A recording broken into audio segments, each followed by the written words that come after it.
ये वीडियो आपको पूरा देखने की जरूरत नहीं है। क्यों? सिर्फ 2 मिनट का टाइम दीजिए, 2 मिनट में क्लियर करता हूं कि ये वीडियो आपको देखना है या फिर नहीं देखना है। वीडियो कितनी लंबी है इस पर मत जाइए, बस 2 मिनट ही देना आपके लिए काफी होगा। 2 मिनट में आपको मोटिव क्लियर हो जाएगा कि हाँ ये आपके काम की है नहीं।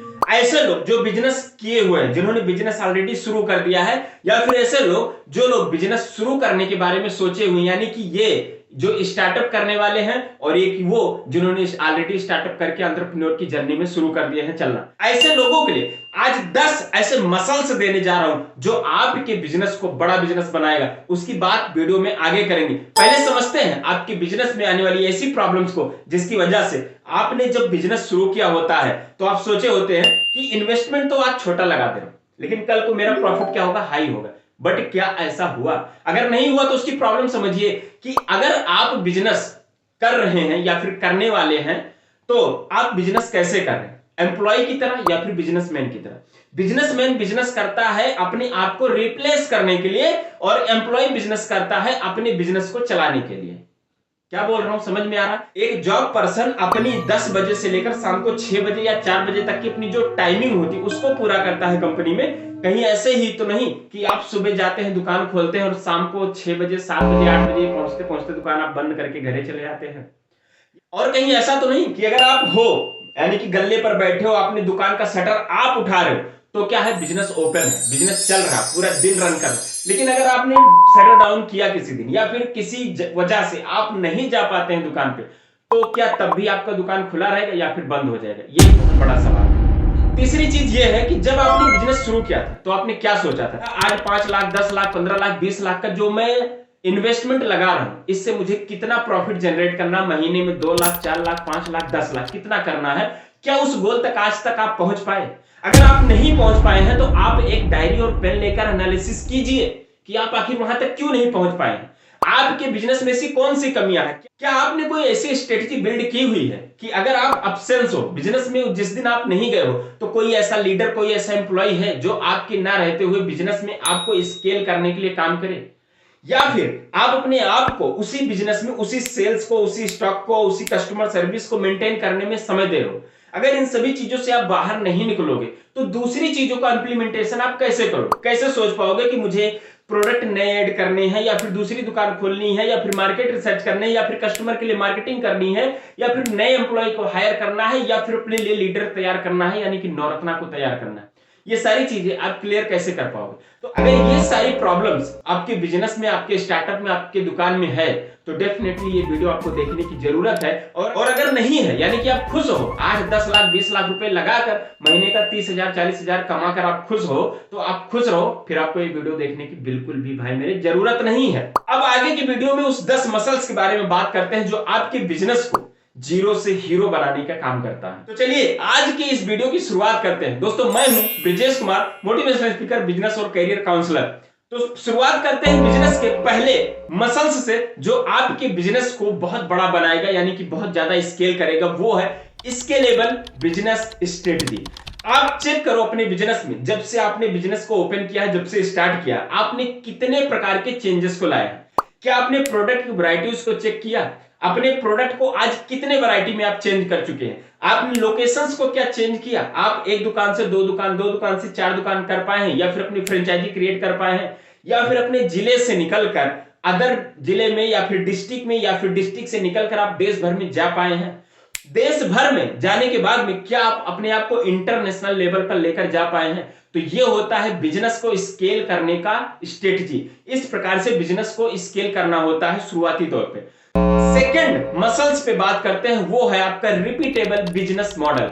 अगर आप कोई मैन्युफैक्चरर हैं, आप मैन्युफैक्चरिंग कर रहे हैं और कोई ऐसा आप एसओपी तैयार करते हैं जिसमें आपका प्रोडक्ट एक बार जिस प्रोसीजर से बन गया उसी प्रोसीजर से बार बार बनता जा रहा है, जो मटेरियल उसमें लग रहा है उसकी कॉस्टिंग कम करते हुए, मैन पावर की कॉस्टिंग को कम करते हुए, एनर्जी को सेविंग करते हुए और टाइम बाउंड के अंदर आपने अगर अपनी मैन्युफैक्चरिंग को इफेक्टिव बना दिया तो भैया माल बनता रहेगा, माल बिकता रहेगा और रेवेन्यू आपका बढ़ता रहेगा और प्रॉफिट आपके हाथ में आता रहेगा। जैसे जैसे आप प्रोटीन पीते हो अपनी बॉडी को बिल्डअप करने के लिए, अपनी बॉडी को बनाने के लिए, वैसे वैसे ही आज आपको कुछ प्रोटीन दे रहा हूं अपने बिजनेस के मसल्स को बिल्ड करने के लिए। तो तीसरा मसल्स है जो है a magnet like brand story, यानी कि आपके ब्रांड को कितना लोग जानता है आपकी एक स्टोरी के माध्यम से। जैसे अगर नाइकी की मैं बात करूं तो नाइकी ये नहीं बताता कि मेरा जो शूज है वो टॉप क्वालिटी का है, ये टॉप प्रोडक्ट है, ये मेरा प्रीमियम कैटेगरी का प्रोडक्ट है, वो कभी नहीं बताता। वो एक ब्रांड स्टोरी शेयर करता है, वो ये बताता है कि मेरा जो शूज है वो हुसैन बोल्ट पहन के दौड़ता है। दूसरा, इसी तरीके से एमआरएफ अपने ब्रांड को प्रमोट करने के लिए क्रिकेट में जो टॉप लेवल का फेमस क्रिकेटर होता है उसके बैट पे अपना लोगो लगा देता है एमआरएफ का, यानी कि जिस समय सचिन तेंदुलकर मैच खेल रहे थे उस समय उनके बैट पे एमआरएफ लिखा होता था। आज के समय पे विराट कोहली जितना फेमस कोई नहीं, तो उनके बैट पर क्या करते हैं, एमआरएफ का लोगो लगा देता है। तो एमआरएफ अपने ब्रांड को एक स्टोरी के जरिए बताता है कि मेरा ब्रांड कितने ब्रांडेड लोग यूज करते हैं और वो उनके जरिए से प्रमोट करता है। और चौथा muscles, A brand story of the founder, यानी कि जो कंपनी है वो कंपनी किसी से वादा तो कर नहीं सकती। यानी कि जैसे बड़ा बिजनेस है, बड़ा बिजनेस क्या करता है, ये थोड़ी ना वादा कर सकता है कि मैं आपके बिजनेस को और ऊंचाइयों तक लेकर जाऊं, वो तो उसका फाउंडर कर सकता है ना। फाउंडर कौन, यानी कि डॉक्टर विवेक बिंद्रा जी। विवेक बिंद्रा जी वादा करते हैं कि आपका कैसा भी बिजनेस हो, अगर वो डूबती हुई नैया पर भी सवार है ना, तो हम उसको तैरती हुई नैया पर सवार करा के उसको एक्सपोर्ट करा देंगे। यानी कि बिजनेस का ऐसे ऐसे स्ट्रेटेजी हैं, ऐसे ऐसे रूल्स हैं जिसको लागू करने के बाद में बिजनेस का डेफिनेटली ग्रोथ तो होना ही होना है। ये कौन प्रॉमिस करता है, ये कंपनी का फाउंडर प्रॉमिस करता है। एक ब्रांड की अपनी खुद की कहानी तो हो सकती है, लेकिन जो वादा होता है ना वो सिर्फ फाउंडर ही करता है।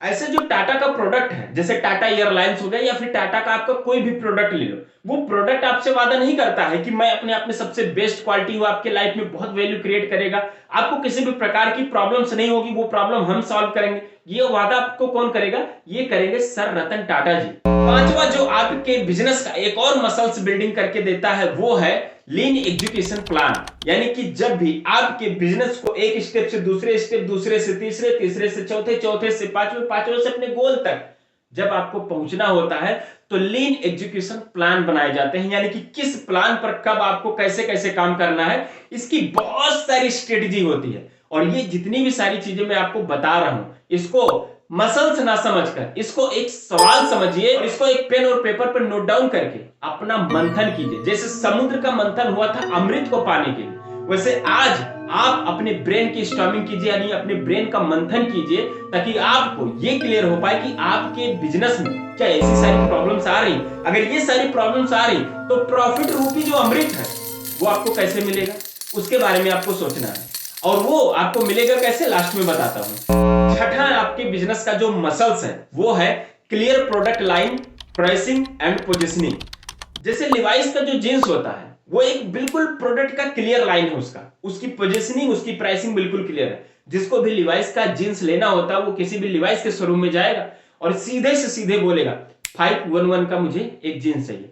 511 एक कोड है, कोड ऐसा जिसमें आपको कमर का साइज नहीं बताना है, कलर नहीं बताना है, डिजाइन नहीं बताना है, आपको पसंद भी नहीं करना, वो आप ऑलरेडी यूज करते हो, उसका सब कुछ आपको पता है। तो क्या होता है, इससे गए मुश्किल से 10 सेकंड लगते हैं, यानी कि 2 सेकंड में उसको बताया, वो जितनी देर में जाकर लेकर आए, बस इतनी देर में आप परचेजिंग कर लेते हो। अदरवाइज आपके प्रोडक्ट को लोग खरीदने में कितना ज्यादा सोचते हैं ये डिपेंड करता है आपके प्रोडक्ट की लाइन में और प्रोडक्ट के पोजिशनिंग में। जैसे एक एग्जांपल लूं तो विस्तारा एयरलाइन क्या करता है, बिल्कुल क्लियर है, बिल्कुल अपने प्रोडक्ट की लाइन को क्लियर करता है, प्राइसिंग बिल्कुल क्लियर है और साथ में उसकी पोजीशनिंग अलग है कि भाई ये फर्स्ट क्लास है, ये बिजनेस क्लास है, ये प्रीमियम क्लास है और ये इकोनॉमी क्लास है। उसको पता है कि कौन सी क्लास की कितनी प्राइसिंग रखनी है और उसकी पोजीशनिंग क्या है, उसकी सीटिंग अरेंजमेंट क्या है। ये सारा चीज जो अपने कस्टमर को प्रोवाइड कराता है, जिसमें कस्टमर को ज्यादा सोचना नहीं पड़ता है, कस्टमर को ज्यादा टाइम नहीं लगाना है, सोचना ही नहीं कि फर्स्ट क्लास लूं कि बिजनेस क्लास लूं कि प्रीमियम क्लास लूं कि इकोनॉमी क्लास लूं। वो जिसमें ट्रेवल करता है हमेशा से उसको पता रहता है कि वहां पर उसको क्या सर्विस और सपोर्ट मिलने वाला है, इसलिए हमेशा जब भी उसको बुकिंग करना होता है वो अपने हिसाब से उसी क्लास को हमेशा से प्रेफर करता है। ये जो आपको आज बिजनेस का मसल्स आपको सिखा रहा हूं या फिर जो आपको सोचने के लिए मजबूर कर रहा हूं, ये कोई ऐसी वैसी चीज नहीं है, ये आपको बताएगा कि क्या आपके बिना आपका बिजनेस चल पाएगा।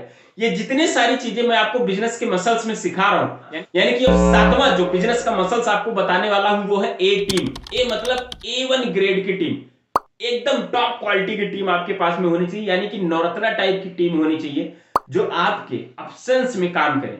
आप किसी और स्ट्रेटजी पर, किसी और एग्जीक्यूशन पर, किसी और नई प्लानिंग्स पे काम कर सको, और बैकवर्ड में या फिर आपके ऑप्शंस में आपने जो नवरत्नाज बिल्ड किए हैं, आपने जो लीडर को बिल्ड किया है, वो क्या करें, आपके कंपनी को चलाए, आपके बिजनेस को रन करें। आठवां, जो आपके बिजनेस का मसल्स है, वो है एक्सट्रीम प्रोजेक्ट मैनेजमेंट। यानी कि आपके बिजनेस में कई डिपार्टमेंट होंगे, ना कि प्रोजेक्ट होगा। कैसे? जैसे मैं आपसे अगर पूछूं आप कितने प्रोजेक्ट में काम करते हो, तो कहोगे मेरे पास जो प्रोजेक्ट आता है उसमें मैं काम करता हूं।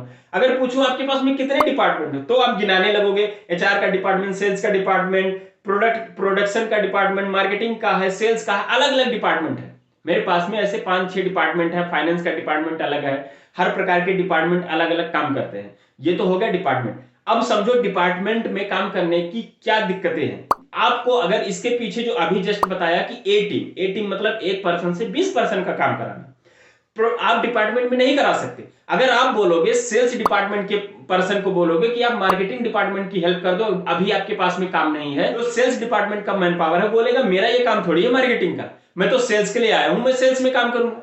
एचआर डिपार्टमेंट को बोलो कि थोड़ी सी मार्केटिंग में हेल्प कर दो, यानी कि मार्केटिंग डिपार्टमेंट की हेल्प कर दो, क्या वो हेल्प करेगा? वो तो एक ही बात बोलेगा कि मैं एचआर डिपार्टमेंट का हूं, मैं मैन पावर हायर करने के लिए आया हूं, भले ही उस समय सारे मैन पावर्स को वो हायर कर चुका हूं, लेकिन फिर भी वो हेल्प नहीं करेगा। क्यों? क्योंकि सबको अपने सिर्फ डिपार्टमेंट की पड़ी हुई है, वहां पर अपने लिए कोई काम नहीं कर रहा, कंपनी के लिए हर कोई काम कर रहा है। दूसरा, आप समझते हैं प्रोजेक्ट बेस क्या होता है? प्रोजेक्ट बेस में काम करने से क्या होता है, अगर आपके पास में 100 मैन पावर है, हर प्रकार के उसमें होंगे मैन पावर, एचआर भी होगा, सेल्स भी होगा, मार्केटिंग भी होगा, फाइनेंस भी होगा, सेल्स भी होगा, हर प्रकार के डिपार्टमेंट क्या है, एक प्रोजेक्ट में मिलकर काम करेंगे। अब जब सब लोग मिलकर काम करेंगे तो आपस में अच्छे से मैनेजमेंट होकर काम करेंगे, यानी एक पर्सन आप 20 पर्सन के बराबर में काम करेंगे। क्यों? क्योंकि उसको वो प्रोजेक्ट पूरा करना है, और उस प्रोजेक्ट से निकालकर जब दूसरे प्रोजेक्ट में आप लगाओगे तब भी मैन पावर आप पूरी की पूरी शिफ्ट कर सकते हो। तो एक प्रोजेक्ट से दूसरा प्रोजेक्ट क्यों पूरा करेगा? वो अपने आप को, यानी कि हर एम्प्लॉय क्या चाहता है, अपने आप को एक लीडर के रूप में देखे, तो अपनी स्किल को बिल्ड करेगा और लीडर के रूप में भी तैयार होगा। अब जैसे इलॉन मस्क को ही देख लो, स्पेस एक्स भी चलाते हैं, टेस्ला भी चलाते हैं, न्यूरोलिंक्स भी चलाते हैं। यानी कि जो स्पेस एक्स है वो एक अलग प्रोजेक्ट है, न्यूरोलिंक वो एक अलग प्रोजेक्ट है, और जो टेस्ला है वो एक अलग प्रोजेक्ट है। तो प्रोजेक्ट वाइज जब आप काम करते हो तो आपको स्केलेबिलिटी जल्दी मिलती है। नौवां बिजनेस मसल्स जो बताएगा कि आखिर आपकी कंपनी में चल क्या रहा है, वो है क्लियर फाइनेंशियल प्रोजेक्ट। से पता चलता है कि आपकी कंपनी का पोजीशन क्या है, क्या चल रहा है आपकी कंपनी में, आगे जाएगा, पीछे जाएगा, किस जगह पर लटका हुआ है, या फिर बस ऐसे ही रहेगा। इसमें आपका जो बैलेंस शीट होता है, जो आपका कैश फ्लो चार्ट होता है, स्टेटमेंट होता है, उसके बाद में इनकम स्टेटमेंट होता है, ये सारे चार्ट आपको बताएंगे आपकी कंपनी का ग्रोथ कैसा, आपकी कंपनी में प्रॉफिट कैसा है। ये सारी चीजें इन तीनों चीजों से क्लियर होता है, और कोई तीसरी शीट भी नहीं होती। बैलेंस शीट, कैश फ्लो और इनकम स्टेटमेंट, इन तीन चीजों के अलावा कंपनी में और चौथी चीज होती ही नहीं है। बात करते हैं 10वें बिजनेस मसल्स के बारे में, जिसमें आपको खुद को रिप्लेस कर देना है, फ्री कर देना है, यानी कि अब आपका बिजनेस आपके बिना चलने वाला है। यानी कि जो अभी तक मैंने 9 आपको मसल्स बताए हैं कि आपके बिजनेस में क्या होना चाहिए, स्केल होना चाहिए, रिपीटेबल होना चाहिए, ए टीम होनी चाहिए, प्रोडक्ट की लाइन प्राइसिंग क्लियर होनी चाहिए, पोजीशनिंग क्लियर होनी चाहिए, बहुत सारी चीजें है ना। तो वो सारी चीजें अगर हैं आपके बिजनेस में अप्लाई हो रही, तो अब अपने आप को आप रिप्लेस कर पाओगे। सारी बात कहां से हो रही है? अपने आप को रिप्लेस करने की बात। अगर आपको सीखना है, जानना है कि ये सारी चीजें कैसे होंगी, तो उसके लिए आपको नीचे मेरा कॉन्टेक्ट नंबर दिख रहा होगा, उस पर आप कॉन्टेक्ट कर सकते हैं, या फिर विवेक बिंद्रा जी का जो लाइव सेशंस होता है, फिजिकल इवेंट होता है, लीडरशिप फनल प्रोग्राम, उसमें मात्र 300 पार्टिसिपेंट्स को जगह मिलती है वहां पर जाने के लिए, अपनी बिजनेस को एक अच्छी नेटवर्किंग देने के लिए। वहां पर बड़े बड़े बिजनेसमैन आते हैं जो नेशनल टू इंटरनेशनल काम कर रहे हैं। आपके पास में हो सकता है कोई मैन्युफैक्चरिंग हो, या फिर आप कोई ब्रांड चला रहे हो, या फिर कुछ भी ऐसा आप काम करो, उसको आप चाहते हो देश के कोने कोने तक पहुंचाना, तो देश के कोने कोने तक के लोग, बिजनेसमैन आपको वहां पर मिल जाते हैं। यानी कि आपको नेटवर्किंग करने का एक बहुत बेहतरीन अपॉर्चुनिटी मिल जाता है। 3 दिन तक, वो भी एक दिन में नहीं, एक दिन नहीं हो पाया, 3 दिन तक लगातार आपको यही सिखाया जाता है कि नेटवर्किंग करने के साथ साथ तुम बिजनेस को बिल्ड कैसे करते हो। तो अगर भाई साहब आपने वहां पर कोई भी सीट ले ली ना, और आपने 300 लोगों में से 30 लोगों के साथ में अगर आपने नेटवर्किंग कर ली, और आप मान लीजिए कोई प्रोडक्ट बेचने वाले हैं और वो सभी के सभी होलसेलर निकले, तो सोचो क्या होगा। वो होलसेलर आपसे कांटेक्ट करके 30 नहीं, 25 नहीं, कम से कम 15-20 लोग ऐसे तो निकलेंगे जो आपका प्रोडक्ट आपसे खरीदेंगे, आपका माल आपसे लेंगे।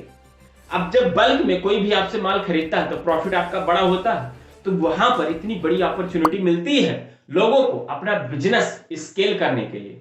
300 लोगों की जहां पर टीम होती है और ऐसे लोग जो वन लाइक माइंडेड पीपल है, सिर्फ और सिर्फ बिजनेस ही उनको आता और कुछ नहीं आता, ऐसे लोगों के साथ में आप अपनी ब्रांडिंग कर सकते हो, साथ में सेल्स की एक बहुत बड़ी अपॉर्चुनिटी आप क्रिएट कर सकते हो। आप ये मान के जाओ ना कि 300 में से कुछ नहीं तो 100 लोग आपका कस्टमर है, ऐसे मान के जाओ तो 100 लोग वहां पर आपको कस्टमर के रूप में मिलने वाला है।